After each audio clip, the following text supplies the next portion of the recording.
주시고 또 특별하게 찬양 드려주셔서 진심으로 감사합니다. 이제 장래가 촉망 기대고 이 서귀포 교회가 기대가 됩니다. 성도 여러분, 복되고 즐겁고 행복한 안식일입니다. 경배와 찬양을 드리며 예배드리며 또 안식일 쉼과 축복을 또 은혜 받기 위하여 주님의 성결차신 성도 여러분을 진심으로 환영합니다. 이 시간에는 예수의 생명과 주제의 제목으로 성도 여러분과 은혜 나누고자 합니다.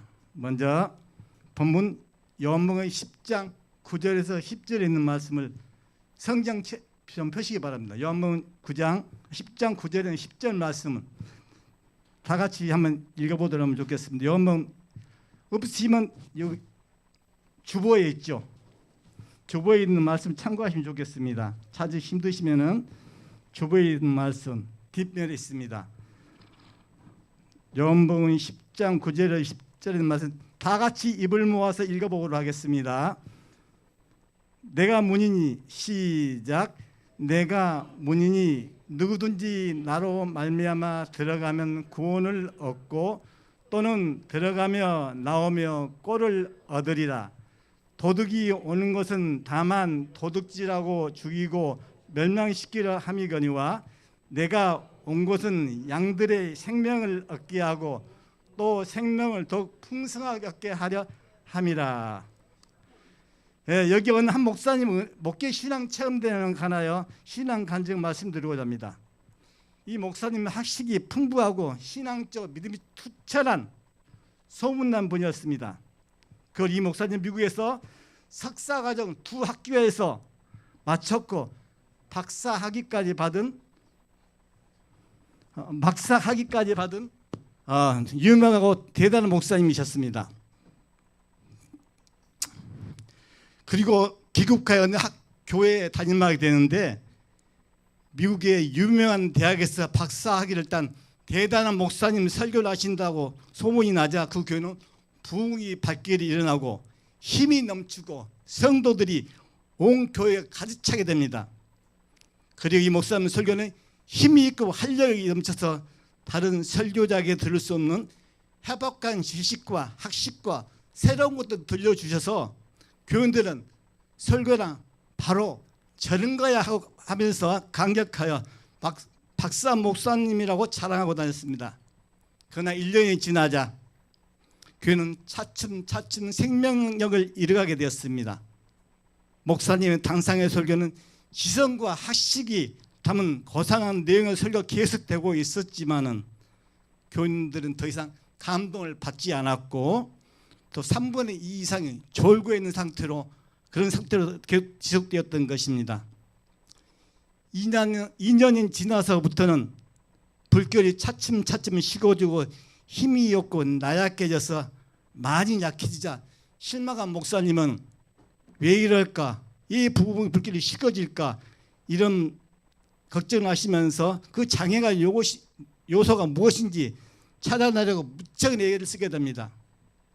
그런데 어느 날 이 목사님은 성경 말씀에 있다가 어두워졌던 눈이 밝히 밝아지는 것을 경험하게 되는데, 즉 생명이 없는 말씀은 학문과 학식이 있어도 전달함에 있어서 윤리적 교훈은 지식의 지표를 넓혀줄 수 있다. 결코 하나님의 생명은 말씀은 줄 수 없다는 깨닫게 됐던 것입니다. 아무리 학식이 좋고 미국에서 공부를 했어도 그러나 하나님의 말씀 전달하기 위해서 하나님 말씀에 간급하고 그걸 마음에 심어지지 않으면 그건 무용지물 된다는 것입니다. 에베소 3장 8절에 이런 말이 있습니다. 그분께서 모든 성도들 중에 지극히 작은 자보다 더 작은 나에게 이 은혜를 주신 것은 측량할 수 없는 그리스도의 풍성을 이방인에게 전한 것이라고 사도 바울이 권면의 말씀이 있습니다. 머리의 지식은 우리의 지식이나 지성이나 학식을 높여줄 수 있으나 교만하게 만들고 생명력이 없다는 것입니다. 예수님은 이 땅에 선한 목자로 오셨습니다. 선한 목자로 오셔서 양들에게 풍성한 삶을 얻게 하게 이 땅에 오셨던 것입니다. 그런데 사랑하는 성도 여러분, 여러분은 주님의 그 큰 은혜를 풍성히 체험하고 계신가요? 또한 여러분, 또한 예수님께서 저런 풍성한 생명은 예배에서나 그리고 평소의 삶에서 어느 정도 체험하고 계신가요? 바울이 고백한 측량할 수 없는 그리스도의 풍성한 은혜를 우리는 받았기에 예수님께서 약속하신 그런 바울이 체험하고 예수님 약속하신 그것이 이 자리에 있는 것입니다. 그래서 물으시면 우리는 머뭇거리게 됩니다. 왜 그럴까요? 확신이 대답이 없기 때문입니다. 우리가 그러한 것을 확실한 믿음을 가지고 측량할 수 없는 그리스도의 풍성을 내가 받았다. 그 마음 자세가 중요한 것입니다. 그래야만이 그 확신이 생겨서 내가 여기 이 자리에 있다는 것을 물으시면 머뭇거리는 것이 아니라 당당하게 예, 그렇다 대답할 수 있다는 것입니다. 사도행전 567쪽에 보면 그대의 영혼이 하나님을 사모할 때 그대는 그분의 은혜에 측량할 수 없는 부유를 더욱더 발견할 것이다. 그대가 이 분을 깊이 생각할 때 그 소유하게 될 것이다. 구주의 희생의 공로로 그분의 의의 공로, 그분의 의의 보호, 그분의 지혜의 충만, 아버지 앞에서 그대가 그분의 능력을 나타낼 것이라고 말하고 있습니다.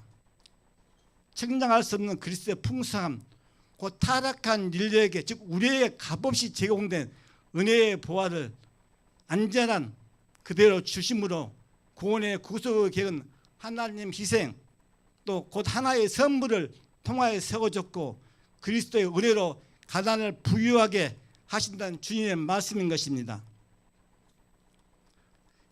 이런 말이 있습니다. 신학교에 들어가면 뜨거웠던 신앙은 차가워진다. 신학교는 찬물을 끼얹는 소방서이고 신학교 교수는 찬물을 끼얹는 소방관이라는 말이 있습니다.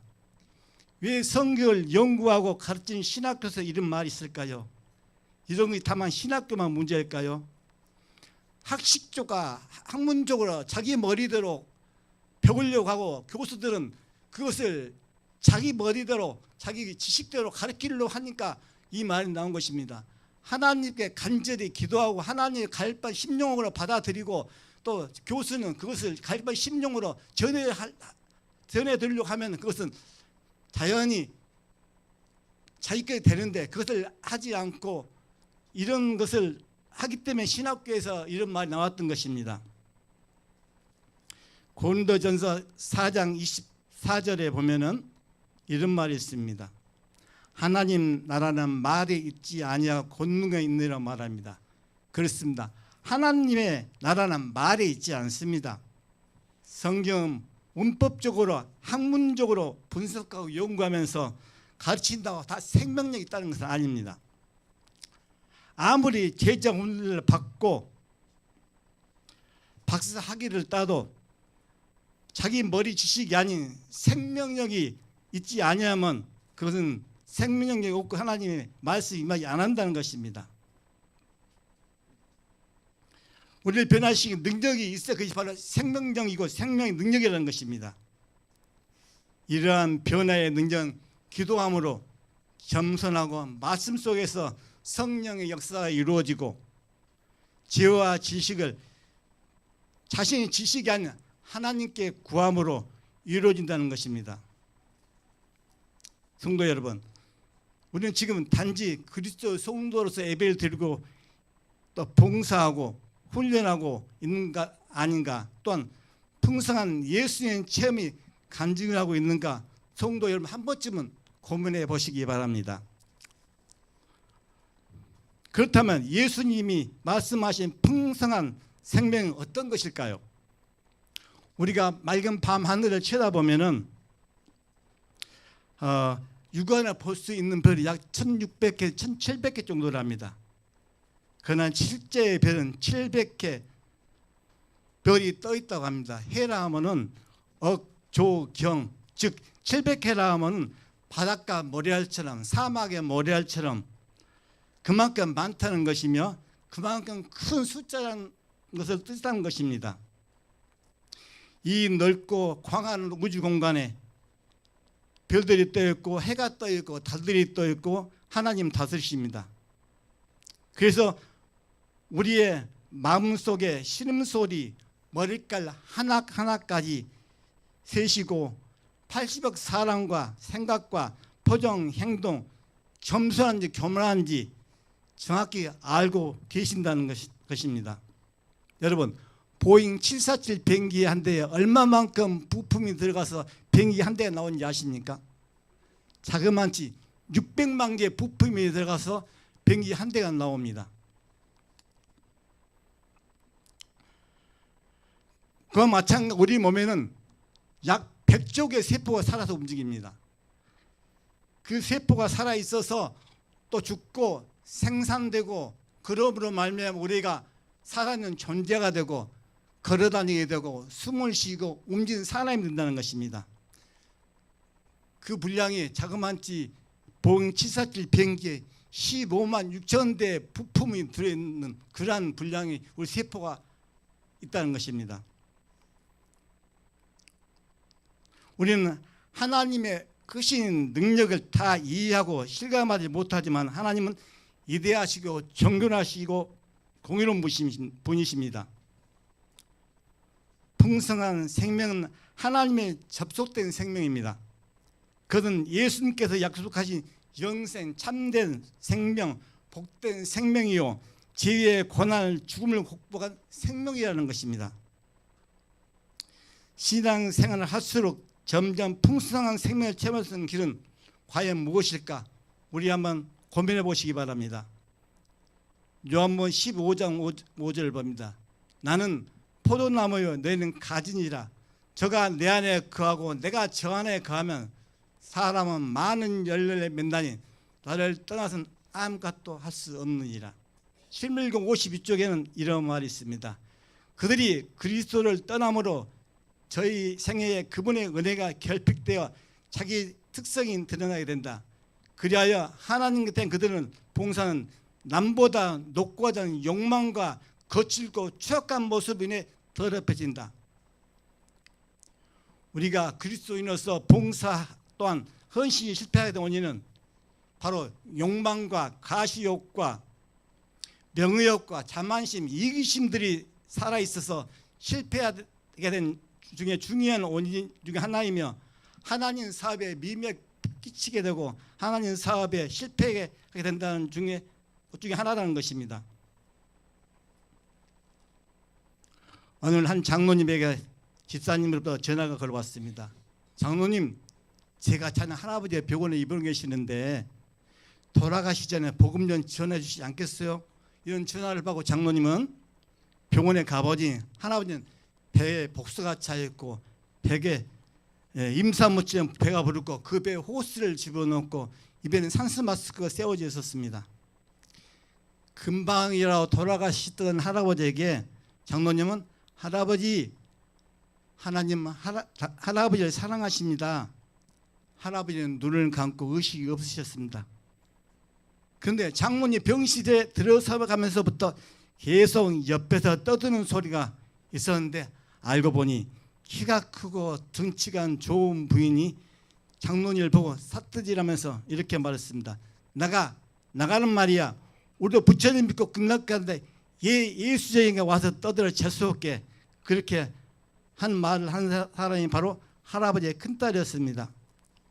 장로님은 부처님 믿고 끝났간다고 하는 말에 머리부터 발끝까지 뜨거워져 견딜 수가 없었습니다.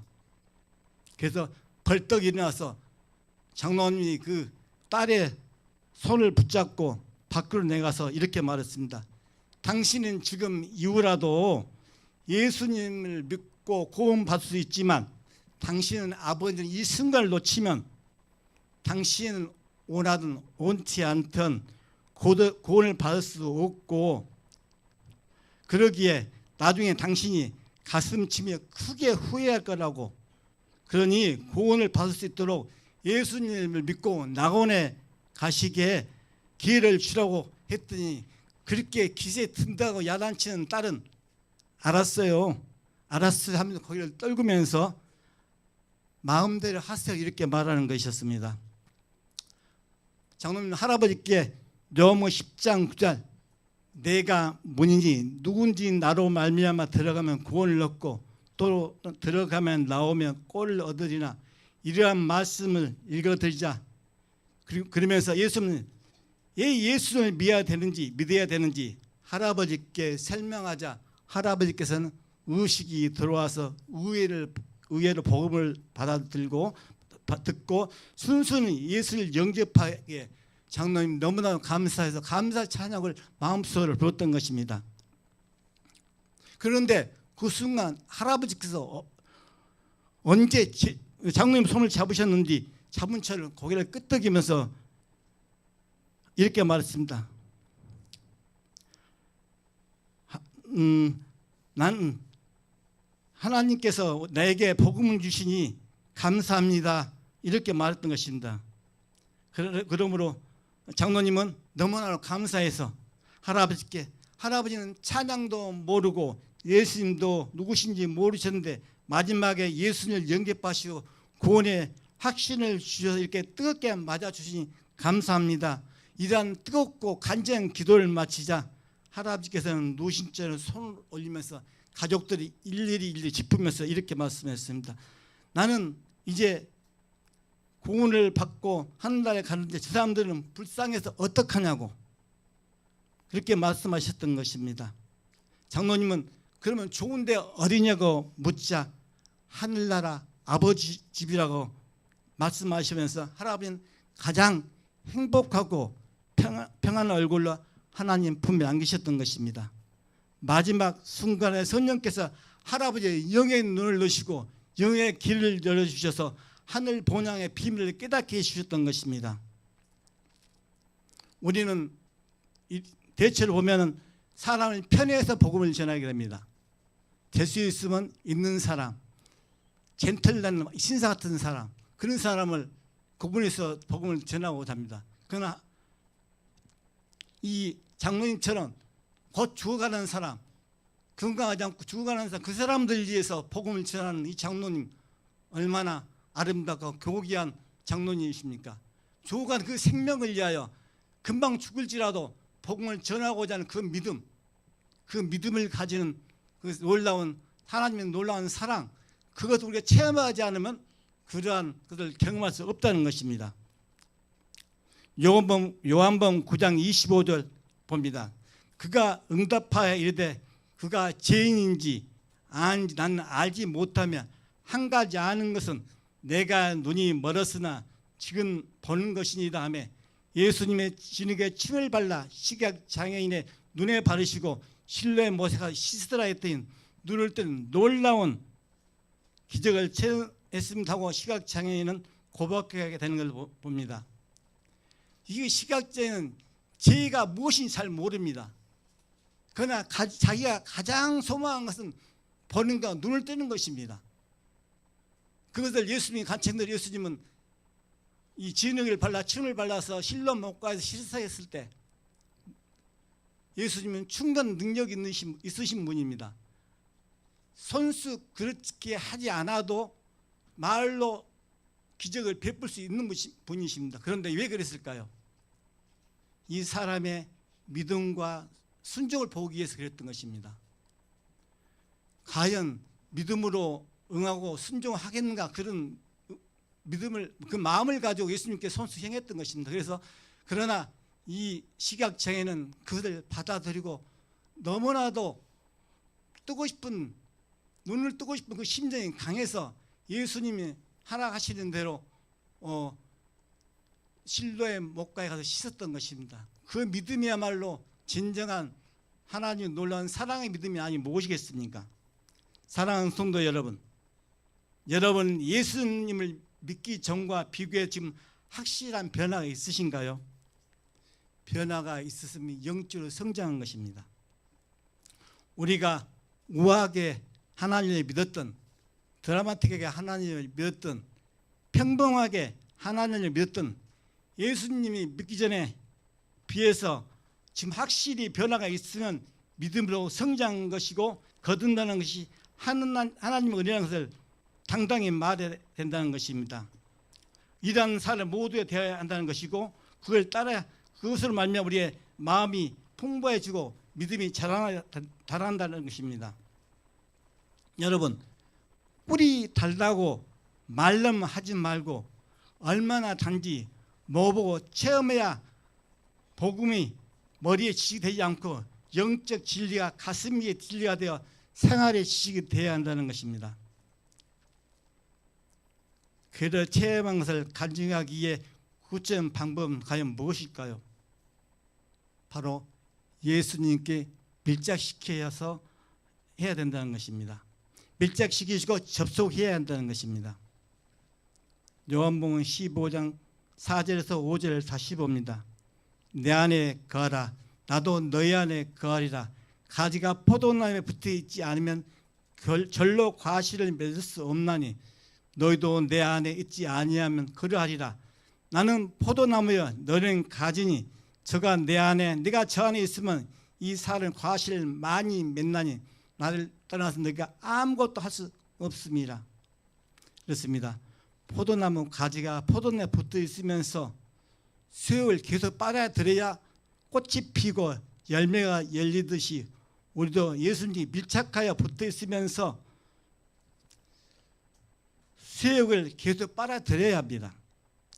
뿌리에서 올라오는 포도나무의 수액, 영양분이 가지를 확산하여 성장을 유지시키므로 꽃과 열매가 맺히게 됩니다.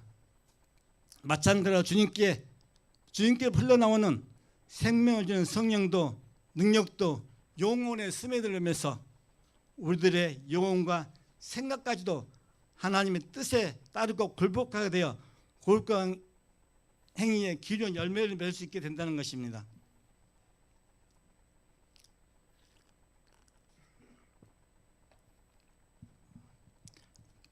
천연계 생명의 씨앗도 하나님께 생명의 영양분을 공급하시듯이 우리도 주님의 성령에 힘입어 생명의 호흡이 공급받게 됩니다.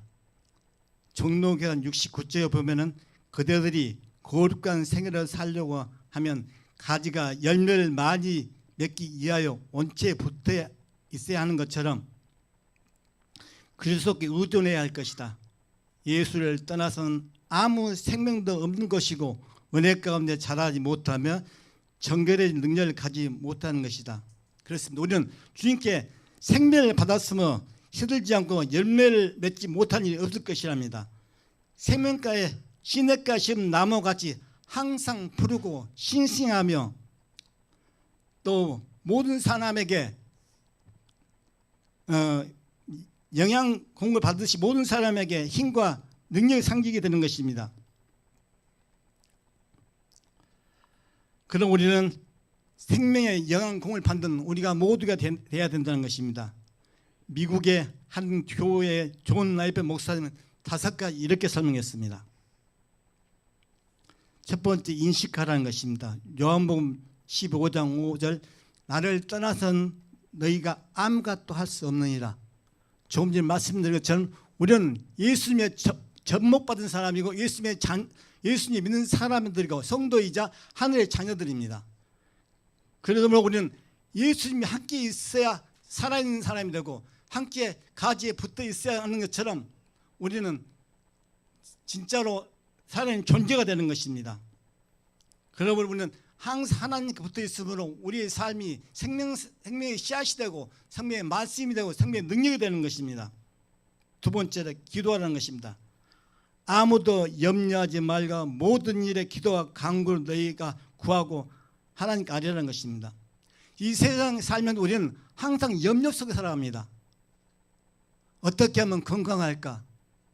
어떻게 하면 남들보다 잘 살까? 학생은 어떻게 하면 상급에 진학할 수 있을까? 어떻게 하면은 승진할 수 있을까? 그런 염려 속에 살아갑니다. 그러나 다 이것은 헛것이라는 것입니다. 그럴 시간에 염려하지 말고 하나님께 기도하고 간구하라는 것입니다. 그런 것을 모두 하나님 맡김으로 기도함으로 그것을 자연히 소멸시키라는 것입니다. 하나님께서 우리에게 주신 그의 믿음의 기회가 그때 필요한 것입니다. 염려를 모두 하나님께 맡기고 기도함으로 기도의 승자가 되는 것입니다. 세 번째로 신뢰하라는 것입니다. 로마서 4장 18절 아브라함이 바랄 수 없는 중에 믿으니 많은 민족의 조상이 되게 하심을 인하니. 아브라함이 믿음의 조상 된 이유가 무엇입니까? 하나님께서 가라 하면 가고 쓰라 하면 쓰고 또 가서 복음을 전하면 전하고, 그렇기 때문에 믿음의 조상이 되고 순종의 조상이 된 것입니다. 아브라함이 이삭을 제단에서 제물을 드리려고 할 때 하나님께서 손을 잡고 붙잡으셨습니다.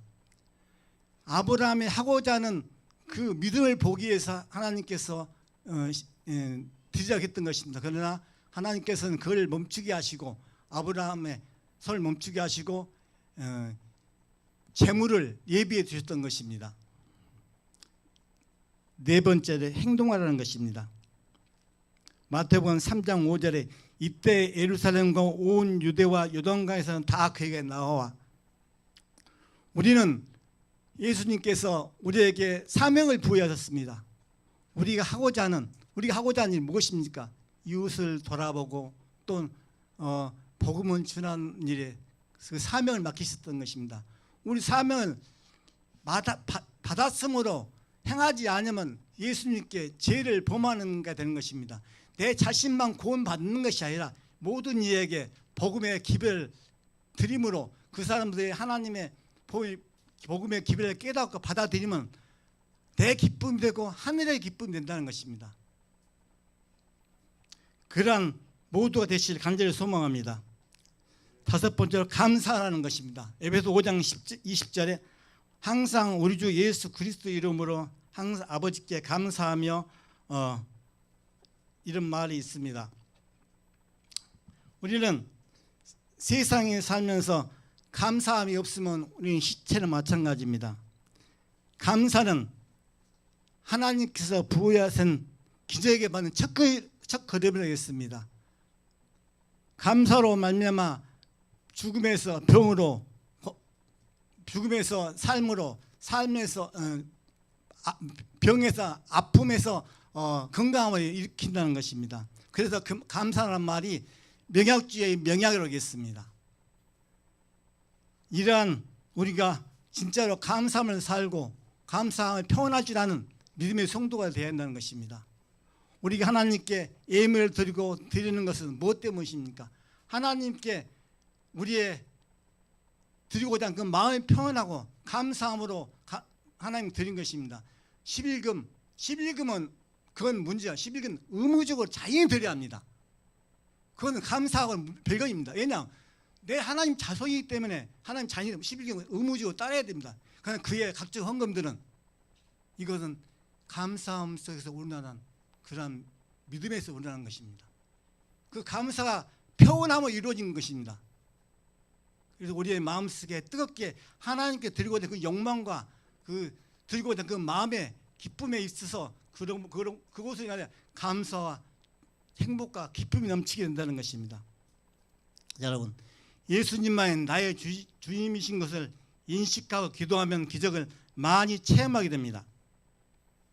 온 세상 나를 버려도 주님 나를 버리지 않으실 믿고 삶에서 실천하고 감사함으로 풍성한 삶을 살 수 있습니다. 이 말씀을 붙들고 인생을 걸고 행동하시길 간절히 소망합니다. 모든 과정과 결과를 주님께 다 맡기시고 미리 감사하고 범사에 감사하시기 바랍니다. 매 순간 그리스도께 밀착시키시고 주님의 한마디 한마디 인생을 거시기 바랍니다. 밀착하면 예수님은 생명이 체험되고 이것이 불신의 가족에게 저절로 흘러가고 이런 생명을 체험하면서 행복을 느끼게 됩니다. 예수님 주신 품성, 그 품성 우리가 내 보임으로 믿지 않는 사람들 그 품성을 따라 우리 품성을 보고 그리스도인 어딘가 모르게 다르다. 그 마음의 자세가 그 사람 전도가 되는 것입니다. 우리 수익복교 성도님들은 그런 마음의 자세를 잘 하고 체험하고 있을 줄 압니다. 우리 모두 예수님께 포도나무 가지처럼 밀착하여 생명의 풍성한 생명을 체험하는 살아있는 신앙인, 살아있는 재림 성도, 살아있는 수익복 교우가 성도가 되시기를 주의 이름으로 간절히 소망하면서 말씀을 마칩니다. 행복하고 즐겁고 복된 안식일 되시길 간절히 바랍니다. 감사합니다.